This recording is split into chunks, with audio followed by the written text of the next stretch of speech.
All right, welcome to Witchpolice Radio. As regular listeners of the podcast know, I try to keep the show as much as possible to be about Manitoba, Manitoba artists, Manitoba people involved in the Manitoba music scene, and then I throw this word out called Manitoba Adjacent, which is really kind of my opportunity to invite anyone I really want on the podcast and try to force them in, even if they don't necessarily fit. So the guest on this show, I guess I can maybe sort of argue is Manitoba Adjacent in the sense that he's living a couple provinces away from Manitoba. But I was on a podcast last year, which seems weird to say because it doesn't seem like that long ago. But I was on a podcast called Checkered Past, which is about a topic that is really near and dear to my heart, as most people who have known me for a long time know. And I got a chance to talk about ska and talk about one of my favorite local bands on that podcast. So I guess I'm kind of returning the favor now by having you on the show. And I think that the best way to start this off is if you want to just introduce yourself and give a bit of background about the podcast, and we'll go from there. Awesome. I'm Rob Piquette. I'm the host of Checkered Past, the Skodcast, which is a Edmonton-based ska history podcast. Super lighthearted, goofy nonsense. We are probably the only ska podcast in Canada, I think, at this point, but maybe one of maybe 12 in the world. So, Right. Odds are still good. You're still getting listens, yeah, because there's not a Yeah. lot out there for the ska fans, yeah. And I guess that's sort of what I wanted to start with is I was in a ska band back in the day. I talk about it incessantly, but I mean, I know why I like it. I know why there's certain bands from that era that I still listen to all the time and that still mean a lot to me. What was the introduction to that stuff for you, and why is it meaningful enough to you that you decided to do this whole history podcast about it? Yeah, like ska was a huge deal for me when I was growing up in St. Paul, which is a small town in northeastern Alberta.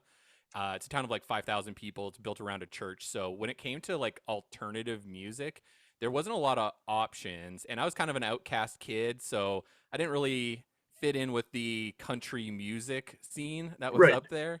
And so I just was like, I don't even know if I liked music until I heard like punk rock CDs and stuff that my friends at the record store I worked at were Yeah. showing me. But like the real big intro was a video game Tony Hawk's Pro Skater, which that's such a like classic like millennial entry point for ska music for so many people. Well, before you And go any further on that, actually, yeah, I've heard that so many times before, and I'm not a video gamer at all, like at all, at all. yeah. I grew up playing Atari 2600, and like by the time I moved on to Nintendo, everyone else was like 3 or 4 systems ahead of me. So I never got into it, and so I never played that game. And I heard Goldfinger, which is kind of the main entry point, I think, for a lot of people, is Yeah. Superman on that game. And I heard it just through however I heard it. I mean, I had their other CD, and I guess it doesn't matter. I discovered them somehow. And then years later, I kept hearing all these people saying, "Oh, it's a song from the game," and I didn't even know at that point that video games had real songs. Like I thought it was just like shitty kind of MIDI sound effects, you know. And so it's cool that that's an entry point because it's so alien to me in my experience of being a music fan. And that's connected because it was one of those first games that had a live soundtrack, Okay. right? And so it wasn't just that; it was a lot of punk rock and like the Suicide Machines were on there, Bad Religion, and there's also like that Public Enemy Anthrax Yeah, yeah. kind of Bring the mashup noise. Yeah. song. Yeah, and and then Power Man 5000. Like it just had a lot of like kind like what at the time 99 would have been not that cool on the radio but was super cool off the radio. Right.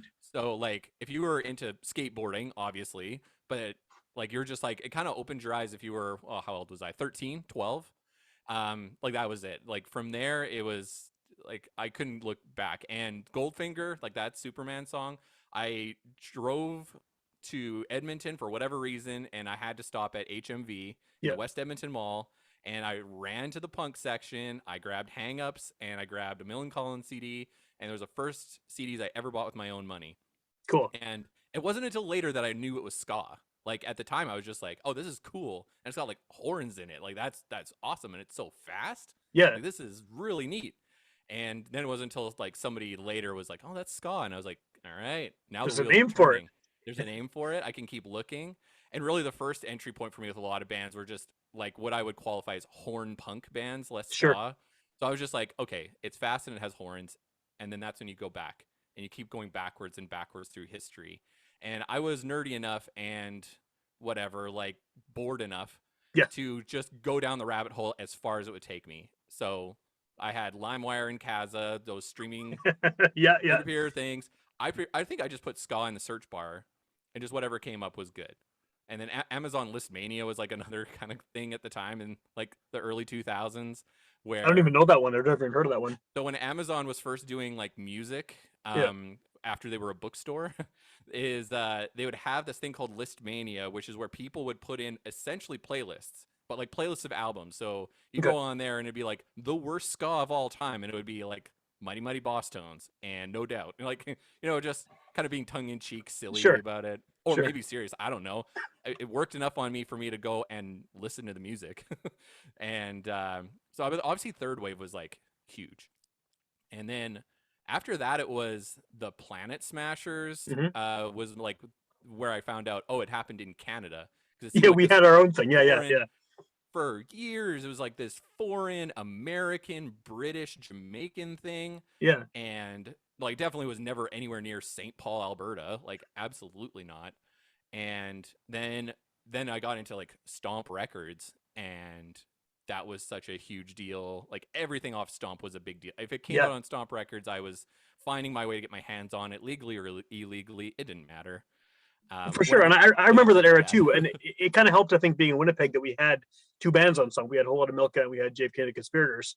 And that was kind of, I got introduced to the label that way because it was like, oh, these two local bands I like, they got these records on this label from Montreal. And then, yeah, every other band on there turned out to be awesome. I mean, at the time anyway, for sure, there was like this, it was a sign of quality. And I think that a lot of people across the country sort of dug in to the genre through through Stomp releases. Yeah, I mean, Al's Diner by Whole Lotta Milk is like one of my all-time favorites. Yeah. And like, I mean, this may be for like a later topic, but we could talk about like like when I moved to Edmonton in 2005. That's when I started getting in. Like, I think I heard the Barrymores and the Okay. Afterbeat at that time, which are these Bacteria Buffet Yep. from Winnipeg. And then that label, like at the heyday, 2002 to 2007, I was kind of right in there, not enough to get to Winnipeg to listen to it, which would have been sweet.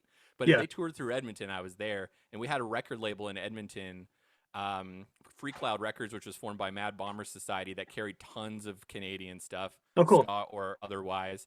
And yeah, like I would go in there and just ask like Rich or whoever was there and just say, "Hey, what's new? What came out of Cool. Canada?" Cool. And you'd have some. And a lot of the time, at that time, it was Winnipeg. Like that was, I don't know, the third biggest ska scene in Canada. Which is Like weird to think about because we're just so this weird. little prairie town. But what I kind of wanted to get to is I mean that I think our eras overlapped a little bit. I'm a few years older than you, and I was going to ska shows in like late '90s, early 2000s, and then by the time kind of the mid to late 2000s, I'd sort of dropped out of it. I had used ska as a springboard to get deeply into reggae, and I never left those depths really. I mean, I still have the ska bands that I've always liked, but that was the thing, and I've been obsessed with that pretty much forever.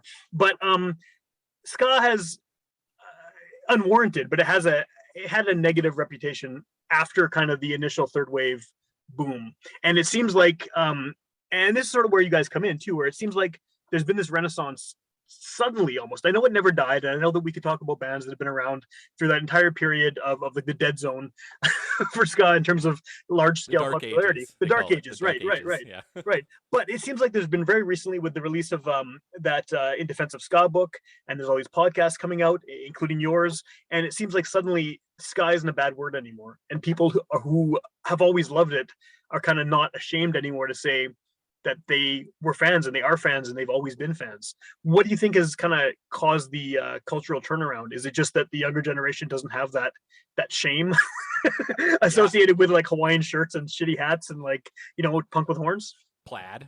plaid? Uh, the it's a mix of things, and I think you touched on it too. Like the impetus of the podcast is to take the kind of the stigma out of it, right? Yeah, Like we're super goofy and lighthearted, but we're so genuine. Like I think that's what, and it's like such an important factor in the ska scene right now is authenticity and being sure. genuine. Whether that means being a big goofball or super serious, because there's both arms of that, right?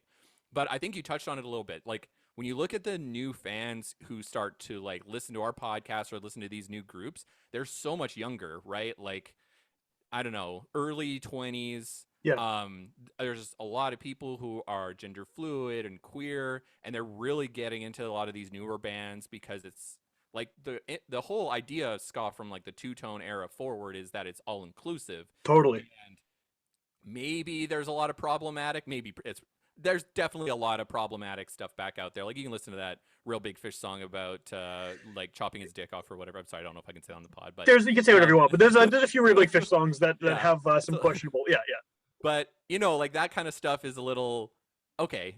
We can get past that because like now people are just taking the good things and making it their own. Like now that you know We Are the Union and Scottoon Network, all these people are just like really putting their heart on their sleeve, and it's such a huge change of pace from being like terrified of it yeah. before. Like you'd have to be just like I'm a this, but I'm a ska band on the side. Straight Light Manifesto is a band that's been around for a long time. They've specifically shied away from it.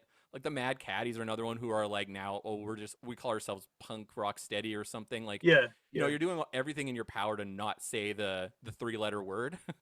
But now everybody's just out and proud about it, and it's awesome. And I also think that part of it was the pandemic yeah. made it like so much easier for people to start to find the things that they really enjoy, and it just created more movement together, right? Sure. And I think ska bands really thrive on live music.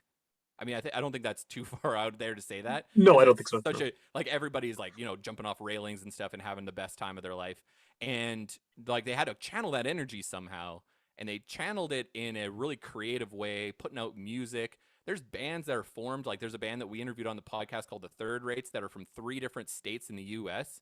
Cool. and who almost had a drummer from Korea on because they're just like we're gonna start a band. We don't care where people are from, and they're blowing up. You know, the other thing too was I think a real linchpin moment aside from Ska 2 Network, which we can talk about on its own, but Bad Operation released an album late last year, or sorry, the year before. Okay. They're self-titled, and they dubbed it New Tone. They put a name to it, Right. and this whole New Tone like thing was we are taking the politics of your two-tone bands, or you know even your third wave bands. There's a lot of Some of them, politics yeah, in there yeah, like yeah even the Boss Tones were like hyper political, like that was just a big part of their deal. And they just said we're taking it from the back and we're putting it up to the front, and it woke up this like social consciousness in the music, and now people also had a name for it. And so all these groups are coming out, and whether or not they subscribe to that you know genre, which is this mix of two-tone rock steady emo is like a yeah, huge yeah, like part of it now. And your bands like Flying Raccoon Suit, like We Are the Union obviously is so big. And but even like Eichlers is out there and he's mixing in hyper pop music. Like yeah. I think what it did is it gave people the ability to say this is a fluid genre that we can do whatever we want with, and you can really put your own brand and stamp on it. And now you know sky's the limit. It feels like anybody can come up with a new idea and it's fresh and original. I kind of like that. I mean, a lot of the bands that are coming out now, they're not necessarily my style of ska that I grew up listening to or that I'm really that interested in.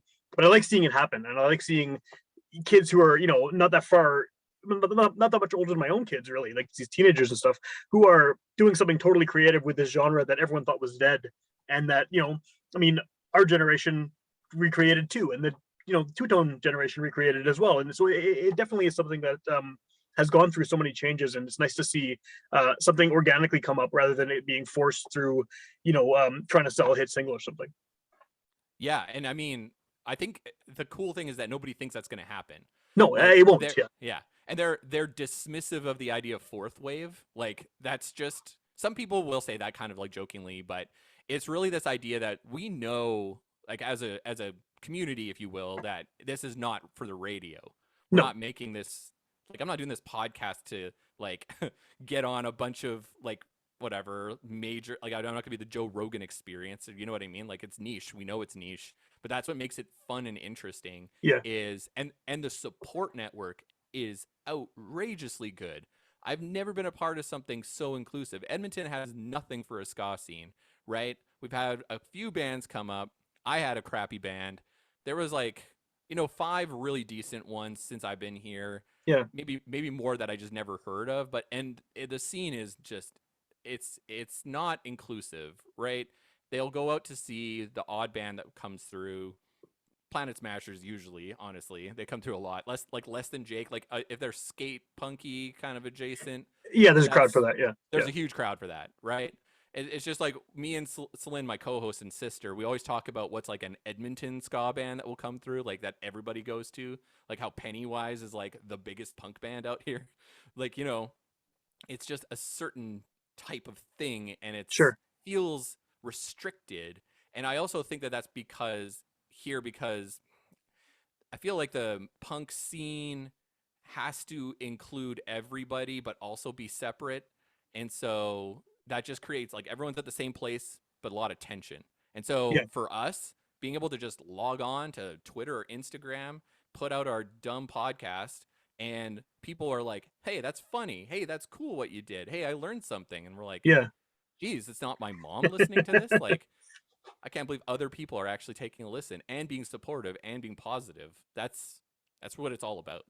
Well, I think that I agree with you. I'm glad to hear that. I mean, I've seen Scott Twitter being like this community of people who are talking about this music. But I think maybe part of the reason that it's worked so well in recent years is because, well, like you said, the pandemic is probably a big contributor. But just the way people consume music now, and that it's much easier to kind of stick with a certain style of stuff you like, and you can just go so deep into it, and you're not necessarily influenced by what's on the radio because you don't have to listen to the radio anymore.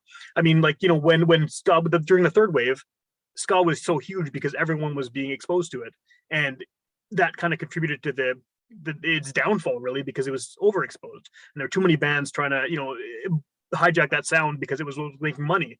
But now that's not an issue. The ska bands live in this corner of the internet, and if you feel like joining it, you can pop in there and say hello and listen, and there's no sort of fear of it becoming this big thing that's out of everyone's control. I think that there's so many genres of music now where you can find your people, and you can just live there if you want, and you're free to go wherever you want, rather than just being, here's the music that's being fed to everyone, because the way we consume it is so different now. I agree. Like, I think I'm trying to remember what that genre of chill wave, is that what it Okay. was? What was the like? There's a genre of music that came out a few years ago that the whole idea was supposed to be like based on old refrigerators and like 90s style computer graphics, and they made like music to that kind of aesthetic. And it was just the most bananas idea for like people to make music about. It's electronic music. Yeah. And all of a sudden it was like a genre. Like, there was so many like band like well, DJs coming out, and then people making artwork, Yeah. and it just became this huge thing on the internet. I guess you can say SoundCloud rap is another kind of For sure. adjacent thing to that. For And I sure. think it blew the doors off like traditional genre humping. Like all of a sudden anything could be a genre and it will have an audience, so long as there's, I don't know, competency to the marketing of it, or getting an audience. Like, you get 3 people, they get 3 people, they get three Yeah. people, and they all start following you, and it's done. And thank the idea of algorithms, because it will feed more stuff to you. That's right. Yeah. Like Spotify isn't going to recommend that you listen to Drake if all you're listening to is less than Jake, right? Right. Like, it's going to say, "Oh, I can tell you like this, so here's some more stuff that's like that you will also like." And because there's that dopamine hit all the time of new music that you can get that feels personalized, and Yeah. it gets, honestly, like, say what you will about these big evil corporations that make these technologies that we all enjoy, but it's only been getting better with time.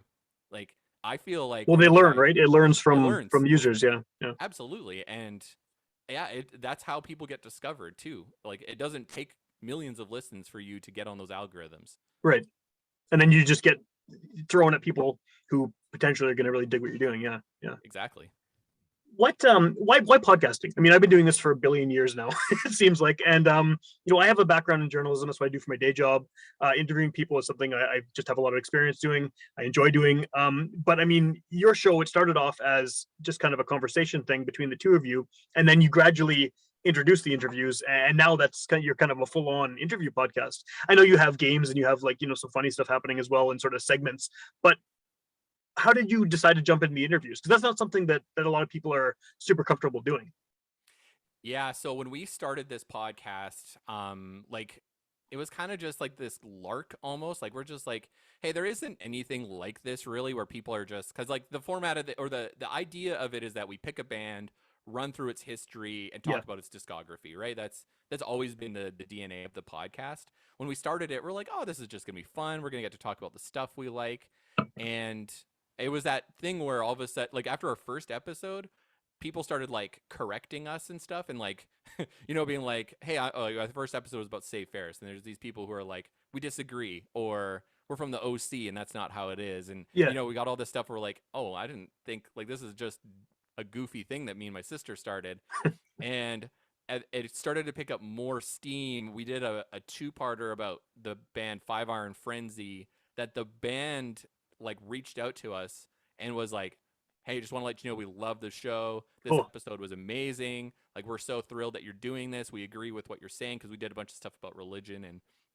And it was at that point we were like, oh, okay, so this is not just like a hobby. It is, but it's like maybe we could take it just like one step more seriously. Yeah. Yeah. And so we just started to there's another podcast, Ska Punk International, that's out of Texas. And Chris, the guy who runs that, he just he posted something one day where he was like, hey, have you taken your shot today? Like, it's like, Yeah. it's just as easy as reaching out. And we're like, well, we kind of want guests, so what would happen if I reached out to a few bands? And I reached out to 5 bands, and 4 said yes. Nice. And I was like, oh, like, this will work. Actually, we could do this. Yeah. And I used to work for a couple zines in Edmonton. I used to work for Punk TV and the Metal Observer. The Metal Observer's in Calgary, but I was up here. Okay. And so I've interviewed bands before and like done a couple of those things. So I kind of got it, but I also knew that it would be fun. Like, this wouldn't Sure. be Yeah. Yeah. scary, right? And so Well, you get to hang out with yeah, bands you like that and talk yeah, about something you're all big fans of, right? exactly. Like, it'd be totally different. Like when I was working for, I don't know, Punk TV, it'd be like, oh no, Every Time I Die is coming, and I'm like, oh great, I got to talk to a hardcore band I don't like. Like, I don't think that was the band, but it would be something like that. I'm like, Yeah. oh, Yeah. Yeah. Yeah. cool. I have to act like I'm interested in their little thing that they do.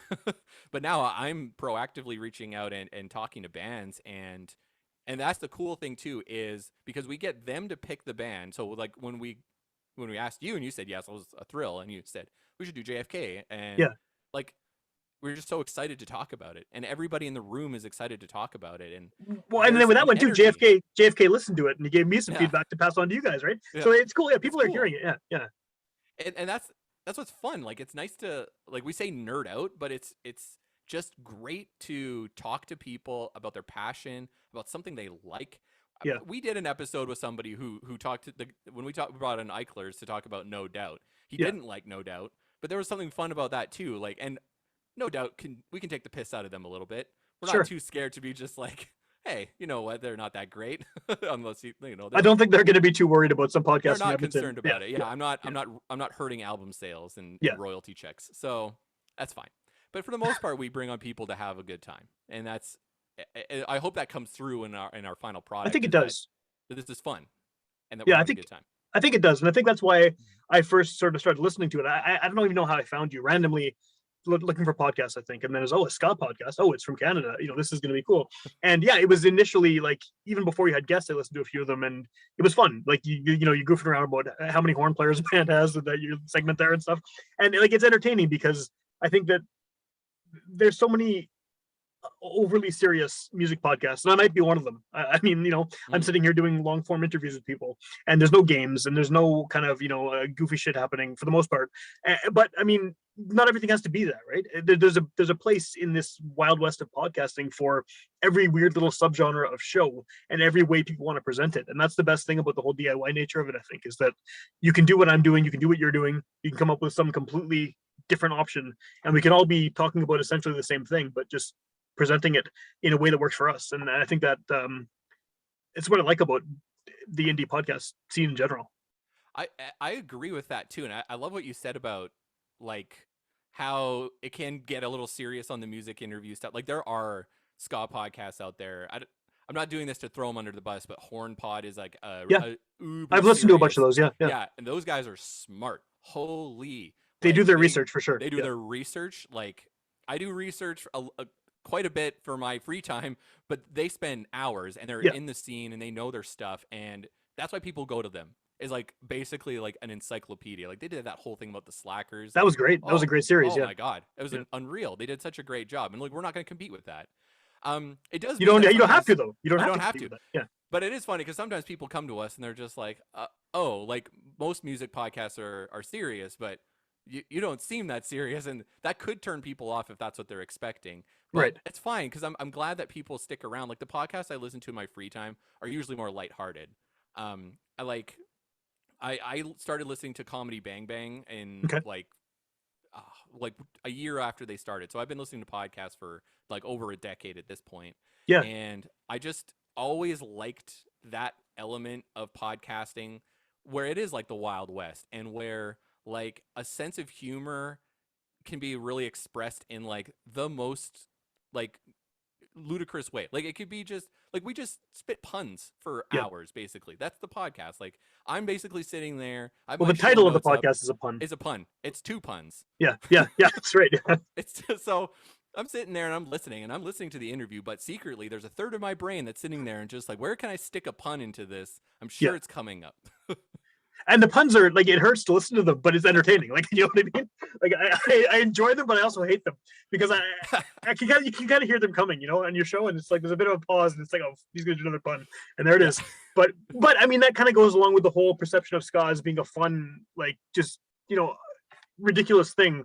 I mean, it's not. There's so much seriousness involved too in all the different iterations, but there's that kind of goofiness that's inherent to it. I think that especially lately.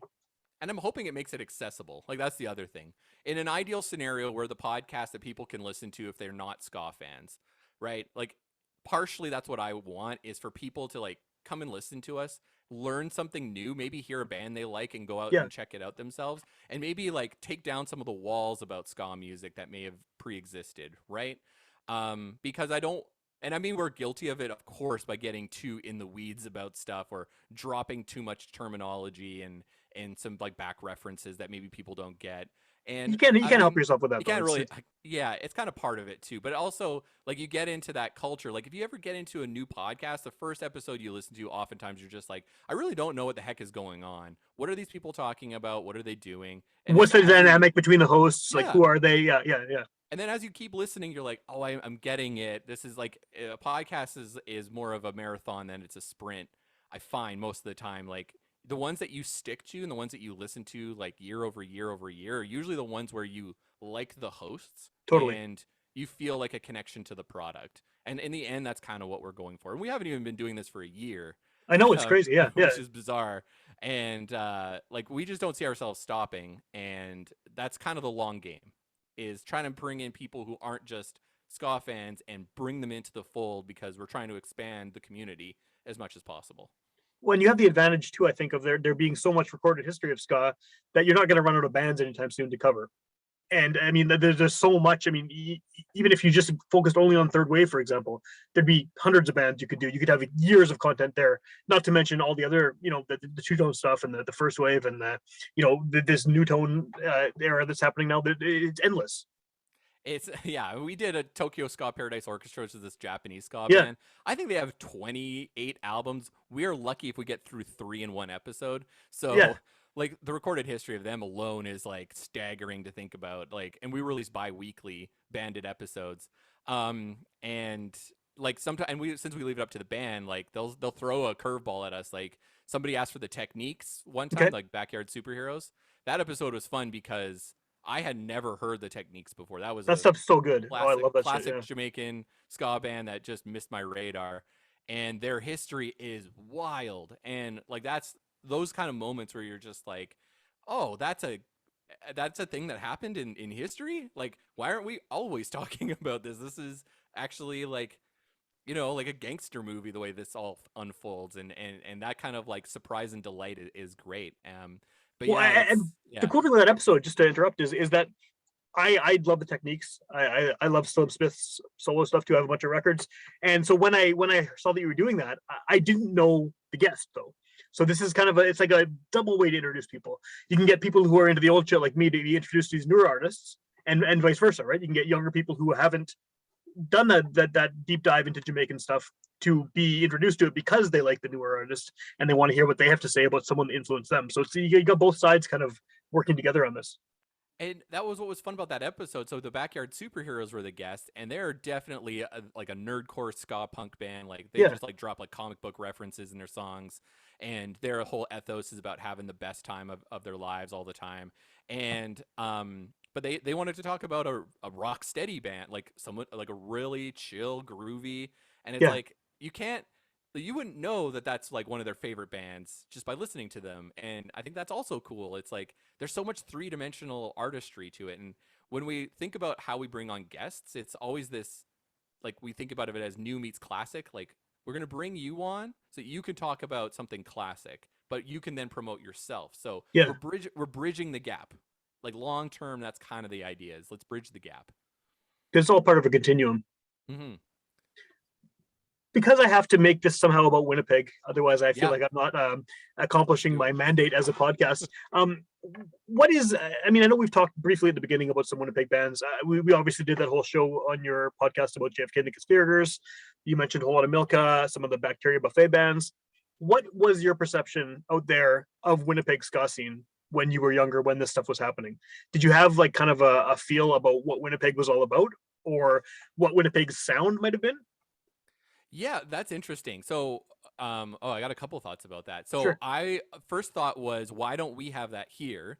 Like I just was like jealous Yeah. because we had the Mad Bomber Society, and at that time would have been the Utopian Skank were kind of, and then King Mustafa is a band from Edmonton that's rad, but Okay. they have a residency at a blues bar here called Blues on White, or the Commercial, whatever you want to call it. It's a very famous place on our kind of older district in Strathcona. So those are like the three. And considering that there was a record store that was owned by one of the bands, I was like, how come we can't foster a group like a scene like that, Yeah. like that they have in Winnipeg? Like we're a similar type of town, like it's Prairie Town, right? Not to quote the Royal Winnipeg Porn Orchestra, but it's Prairie Town. Well, And they were quoting Randy Bachman there too. But yeah, yeah, yeah. yeah, But fair enough. but no, But I know like, what you mean. Edmonton and yeah, Winnipeg definitely seem like they have some similarities. Like I mean, in terms of just like size and weather and yeah, location in the world and stuff, right? I mean, yeah, for yeah. sure. And then I tried to start a band, and then I realized, oh, it's impossible. That's why we don't have a band. It's really hard. I had to take a bus for an hour to get to my drummer's house. I was like, Yeah, and yeah. then it didn't work out. Like no surprise, that's not a really feasible way to keep a band together. And it just became this thing where I was like, man, I'm jealous. So at the time, like because you can feel like whole lot of Milka's like influence in the Winnipeg scene going forward, especially at that time. For sure. Um, and it was that kind of there's definitely the Canadian ska sound, which is really rooted in two tone, but there's that like quirkiness to it that was very uniquely. It felt very uniquely Prairie, very uniquely Winnipeg, Okay. um, which was kind of similar to MU330 in the U.S. Has a very similar aesthetic, like this, like oh we're you can't really you don't know how to predict what we're gonna do, right? We're Right. gonna do something weird, and they reference MU330 in one of their songs too. They do. That's right. Yeah. And Yeah. and so you can feel that when you get to like I mentioned a couple like the Afterbeat and Barrymore's are the ones that I always think of. But then that takes an interesting turn towards the latter half of the 2000s when it became all about dub and dance hall.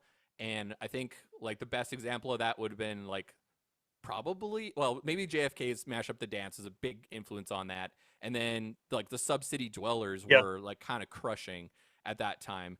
And I don't believe they were on Bacteria Buffet, but they were like everywhere. Like I saw them in Edmonton at least twice, They played a and lot. They did a they lot of toured touring. And like yeah. Yeah. crazy. And they're like there's a band called Jaya the Cat that is maybe the most similar band I think to them, which is this very dubby but hard edged.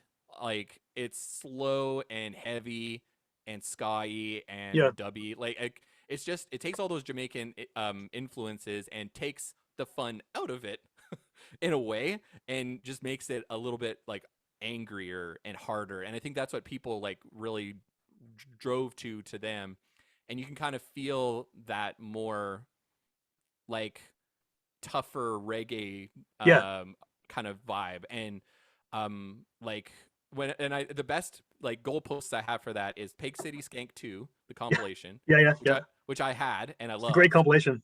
And then Pig City Skank 3, which is like the opposite. Like you get to Totally. the Pig City Skank 2 with a it's got like even on the cover it's got like a rude boy eating a sandwich, and you're like, With "Oh, the this is going golden to be boy in the fun." background. Yeah, yeah, yeah. Yeah. It's like, "Okay, this is going to be fun." Then you go to Pig City Skank 3 and it's got the real like toned down cover, and there's like at least 2 dub tracks on there, and you're like, Yeah. "All right, so this is the goofy and then the serious, the goofy and then the serious." I'm doing things with my hands. I realize it's not It's a okay. It's okay. pod.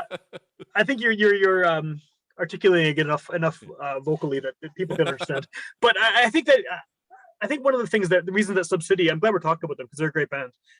One of the reasons they kind of were so successful is because they weren't necessarily just a ska band, and that was in the period when ska was sort of becoming a bad word. They definitely had some Mm. straight up ska songs, but they had a lot of reggae. They basically were like the Clash in Sandinista era, where it was just all over the place. Like there was blues stuff, there was heavy punk stuff, there was dub, there was ska, there was like New Orleans kind of jazz things going on. And I think that's why they succeeded, because they're all guys from previous Winnipeg ska bands for the most part, and yet they took that and just made it into something that was a lot more accessible. I think at a time when ska was being sort of poo-pooed by the most people. Yeah.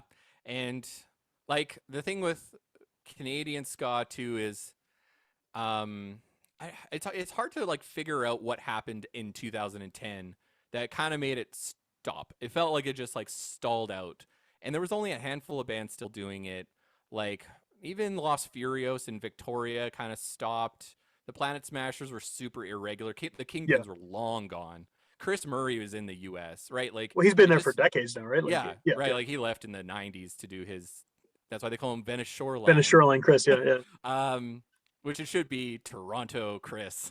Those But records are still good though. Even though he's in the States, he's still making good stuff. oh, Yeah, King. Yeah, yeah. Everything all the 4-track stuff he does is great. It's fantastic, great. and then also King Apparatus is great. Like I Of just think course, yeah, that's a genius. yeah. And so I don't know. And then Stomps did kind of sporadically releases some ska stuff now, like a little bit more recently, but they were like really heavy into like psychobilly Yeah.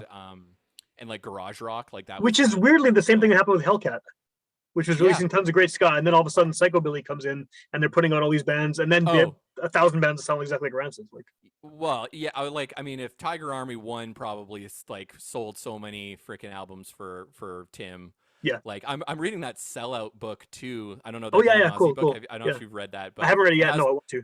I know you kind of were talking about Hellcat a bit today, but there's a bit in there when they're talking about the Distillers and and Brody's time with Tim on Hellcat, and it's an amazing story. And I recommend everybody read that book if they're at all interested in punk rock and like how bands move from being indie to mainstream, Yeah. because there's a lot of different stories in there. But that in particular, that story really like stuck out. I know that's tangential. We're kind of off No, it's topic. cool. It's cool. It's cool. Yeah. So for people who want to check out your show, what's the best way to find you? I know you're pretty active online, on social media. Where would you send someone who wants to check it out? We're everywhere you can get podcasts. So just hop on your favorite podcast app. So, Apple, Spotify. What we use Pocket Cast a lot. And just search Checkered Past the Scodcast. Yeah, or on Twitter, Checkered Past Pod, and on Instagram at Checkered Past Pod. But listening to the show is like the best thing you can do for us. Like I just want people to check us out and see what they like. Like listen to Sam's episode. It's a good place to start. We It also is. did we also did like a best of episode from last year that That was was cool. super Yeah. fun. That it's super long. I get it. Like that's a big time commitment, but it really gives you a good cross section of what we're all about. And yeah, we also have we have a website that's out, but kind of like in an alpha stage, checkeredpast.ca. And Cool. don't confuse us with another podcast also called Checkered Past. That's about DC Comics from the 60s. You will be disappointed in how few ska bands they talk about. I think you need to do a crossover episode. I'm waiting for it. I'm also waiting for a cease and desist letter. One of the Right two on. things is going to happen.